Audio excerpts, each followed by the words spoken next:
السلام علیکم dear students, آج کا ہمارا ٹاپک ہے cell. What is cell?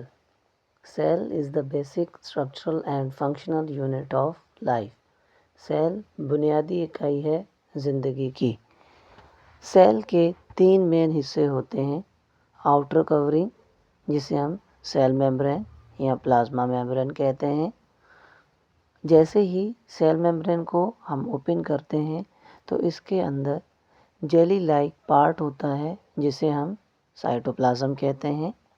Cytoplasm کے ساتھ ساتھ اس کے سینٹر میں ایک اسفیریکل باڈی ہوتی ہے جسے ہم نیوکلس کہتے ہیں۔ سیل کو ہم 2 حصوں میں تقسیم کر دیتے ہیں on the basis of completing of their organelles. Number 1 prokaryotic cell and eukaryotic cell. Prokaryotic cell وہ سیل ہوتا ہے جس کے اندر اس کے آرگینلز انکمپلیٹ ہوتے ہیں، مینس اس کا نیوکلر میمبرین موجود نہیں ہوتا اور اس کا رائبوزوم وغیرہ فری سائٹوپلازم میں ہوتا ہے۔ سیل کے اندر چھوٹے چھوٹے پارٹس ہوتے ہیں جسے ہم نام دیتے ہیں آرگینلز۔ یہ سارے آرگینلز مل کر کام کرتے ہیں۔ سب سے پہلے ہم بات کریں گے نیوکلس کی۔ نیوکلس ایک اسفیریکل باڈی ہے جو سیل کے سینٹر میں موجود ہوتی ہے۔ نیوکلس کے اندر بیسک تھریڈ لائک اسٹرکچر موجود ہوتا ہے جسے ہم کرومیٹن نیٹ ورک کہتے ہیں۔ جب سیل نے ڈیوائڈ ہونا ہوتا ہے تو یہ دھاگے شارٹ ہو کر کروموزوم بناتے ہیں۔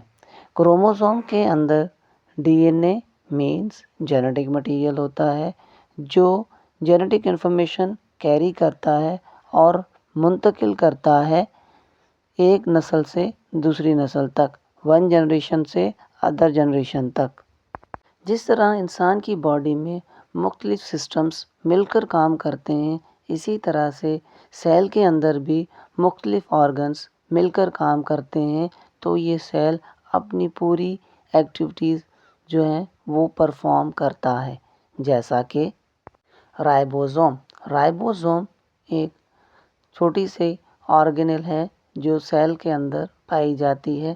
اس کا کام ہوتا ہے پروٹین سینتھسس کرنا تاکہ سیل کو جو پروٹین ریکوائرڈ ہے وہ پوری ہو سکے۔ رائبوزوم کے ساتھ اینڈوپلازمک ریٹیکولم بھی ہوتا ہے۔